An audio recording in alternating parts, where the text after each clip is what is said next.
দুৰ্নীতিৰ বিৰুদ্ধে সততে শূন্য সহনশীলতাৰ কথা কোৱা মুখ্যমন্ত্ৰী সৰ্বানন্দ সোণোৱালৰ সমষ্টি মাজুলীত সংঘটিত হৈছে বিয়াগোম কেলেংকাৰী। প্ৰধানমন্ত্ৰী কৃষক সন্মান নিধি আঁচনিত দুৰ্নীতিগ্ৰস্ত বিষয়াই গৌ গ্ৰাসে লুণ্ঠন কৰিছে আঁচনিৰ ধন, যি দুৰ্নীতি স্বীকাৰ কৰিছে খোদ কৃষি বিষয়াই। মুখ্যমন্ত্ৰী সৰ্বানন্দ সোণোৱাল ডাঙৰীয়া, আপোনাৰ গৃহ সমষ্টিত কৃষি বিভাগত ভয়ংকৰ দুৰ্নীতি। যদি আজিও আপুনি গম পোৱা নাই তেনেহলে শুনক। কৃষিমন্ত্ৰী অতুল বৰা ডাঙৰীয়া, PM কিষাণ নিধিৰ কেলেংকাৰীৰ এটা প্ৰমাণ পুনৰ আপোনাক দেখুৱাইছো। চৰকাৰ আৰু জিলা উপায়ুক্তৰ বাবে PM কিষাণ সন্মান আঁচনিত সংঘটিত ভয়ংকৰ দুৰ্নীতি। মাজুলীত কম্পিউটাৰ অপাৰেটৰে প্ৰস্তুত কৰিছিল কৃষকৰ তালিকা। মাজুলীত কৃষি বিষয়াৰ চাঞ্চল্যকৰ মন্তব্য। ৰাজ্যৰ দৰিদ্ৰ কৃষকক চৰকাৰে প্ৰদান কৰা সাহায্যৰ নামত ৰাজ্যত সংঘটিত হৈছে পৰ্বতসম দুৰ্নীতি। কৃষকৰ তালিকাৰ পৰা বাদ পৰিছে প্ৰকৃত কৃষকৰ নাম। ৰাজ্যৰ প্ৰতিটো প্ৰান্তত এই PM কিষাণ আঁচনিৰ নামত সংঘটিত হৈ আহিছে দুৰ্নীতি। তাৰ মাজতেই মাজুলীত সংঘটিত PM কিষাণ আঁচনিৰ দুৰ্নীতি সন্দৰ্ভত সাংবাদিকৰ আগত বিস্ফোৰক প্ৰতিক্ৰিয়া প্ৰকাশ কৰিছে মাজুলীৰ কৃষি বিষয়া অৰুণ পাঠকে। মাজুলীত অসহায় কৃষি বিষয়া। কম দিনত 26,000 কৃষকৰ তালিকা দিবলৈ হেঁচা দিছিল জিলা উপায়ুক্তই, যাৰ বাবে দিনে নিশাই কম্পিউটাৰ অপাৰেটৰে তালিকা সম্পূৰ্ণ কৰিছিল। এই কথা আজি সাংবাদিকক অৱগত কৰিছে এইজন কৃষি বিষয়াই। সিলেকশ্যন ইপিনেদি মোৰ ওপৰত প্ৰেছাৰ যে অন্য ডিষ্ট্ৰিক্টত ইমান হৈ আছে, তেতিয়া আমাৰ 3-4-5 দিনত আমাৰ 400-500 এণ্ট্ৰি হোৱা নাই। আচ্ছা, এতিয়া ইমান মানুহৰ ডাটা অপাৰেটৰ লাগিলে কোনে কৰিব? আমাৰ অফিচত কোনো ইনফ্ৰাষ্ট্ৰাকচাৰ নাই।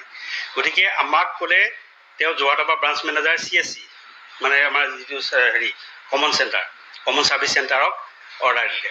DCয়ে যোৰহাটৰ ব্ৰাঞ্চ মেনেজাৰক মাতি আনি ক'লে যে ক'ত মৰাব পাৰিব। বোলে ছাৰ, আমাৰ 9টামান চেণ্টাৰ আছে মাজুলীত, আমি তাতে মাৰি দিম। প্ৰথম এটা ঠিক কৰা হ'ল আছোৱান, আমাৰ গড়মূৰ আছোৱান। ক'লে যে আমাৰ 15-20টা কম্পিউটাৰ আছে, আমি তাতে মানে শ্বিফটিঙত মাৰি দিম। বনগাঁৱত আছে 15-20টা মানুহ, তাত আমি মৰাই দিম।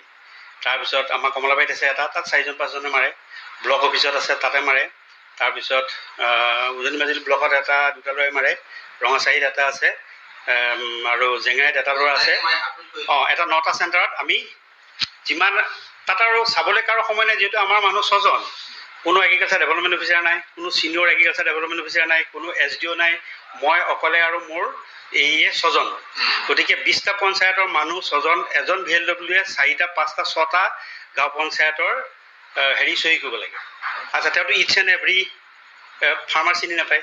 গতিকে চাৰ্কল অফিচৰ পৰা যিবিলাক মানে মাটি আছে বুলি প্ৰমাণ পত্ৰ দিছে, আমি সেইবিলাককে ডাটা এণ্ট্ৰিৰ কাৰণে ধাপটো পঠাই দিছোঁ।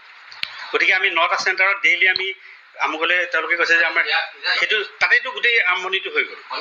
এতিয়া জগৰীয়া মই এতিয়া ডাইৰেক্ট মই প্ৰথম কথাটো কৈছোঁ যে ইমান হেফাজাৰ্ডলি, ইমান হিউজ এমাউণ্টৰ এটা বেনিফিচিয়াৰী চিলেকশ্যনত ইমান কম দিনত এইটো সেইটোৱে ভুল। আমাক ইম্প'জ কৰা হ'ল, জোৰ জবৰদস্তি কৰিবলৈ দিয়া হ'ল, সেইটোতো ভুল কৰিছে। আমাক শুনক দেই, আমাৰ 100জন বেনিফিচিয়াৰী চিলেকশ্যন কৰোঁতেনে এটা টাইম লাগে, মানে ভেৰিফাই কৰি। এইটো হাউচ টু হাউচ যদি ভেৰিফাই কৰে 1 বছৰ নালাগে, 2 বছৰতো নহয়। 30,000 মানুহ, আমাৰ 30,000 লাষ্টত গৈ পেলাই আমি যেতিয়া লাষ্ট পৰ্টেলটো চাইছোঁ 30,139 নে কিমান তাত আমাৰ ডাটা এণ্ট্ৰি হৈছে। তাৰ ভিতৰত 26,357টা পইচা প্ৰথম ফেজৰ পইচা পাইছে, তাৰমানে 26,357টা, আৰু 3,608 ৰিজেক্ট হৈছে। সেই ৰিজেক্টৰ কামখিনি আমি কৰি আছিলোঁ। আচ্ছা, এতিয়া দেখা গ'ল যে এনেকেতো এবছৰ গুচি গ'ল, লৰালৰি, একদম কথাটো ক'বলৈ গ'লে লৰালৰি হৈছে। ইফালে মাজুলীত একাংশ বিজেপি নেতাই এই PM কিষাণ আঁচনিৰ ধন আত্মসাতৰ গুৰুতৰ অভিযোগ উত্থাপিত হৈছে। কৃষি বিভাগৰ কাৰ্যালয়ৰ একাংশ কৰ্মচাৰীয়েও নিজৰ আত্মীয় কুটুম্বক এই ধন ভগাই দিছে।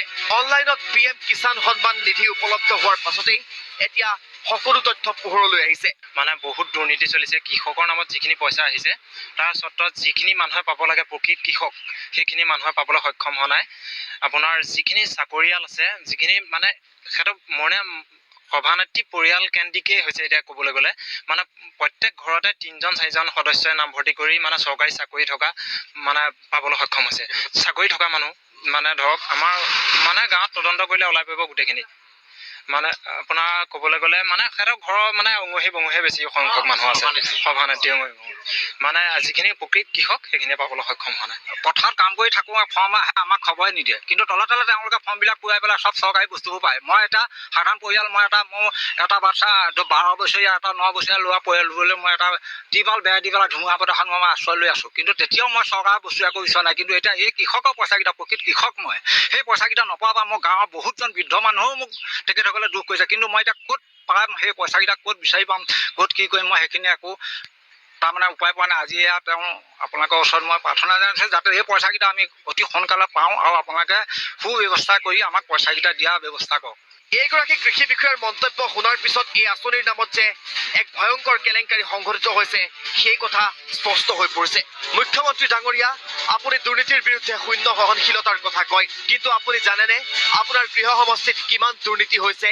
কৃষিমন্ত্ৰী অতুল বৰা ডাঙৰীয়া, এই কেলেংকাৰীৰ তদন্ত কিমান দূৰ আগবাঢ়িছে? এই সমগ্ৰ বিষয়টোত আৰু এই তদন্ত প্ৰক্ৰিয়াত আপুনি গুৰুত্ব দিয়াৰ প্ৰয়োজন আছে, কিয়নো পথাৰত শাক পাচলি গেলাৰ দৰে এতিয়া গেলিছে আপোনাৰ কৃষি বিভাগটো। মাজুলীৰ পৰা ভাস্কৰ বৰাৰ ৰিপৰ্ট, আছাম টক্স।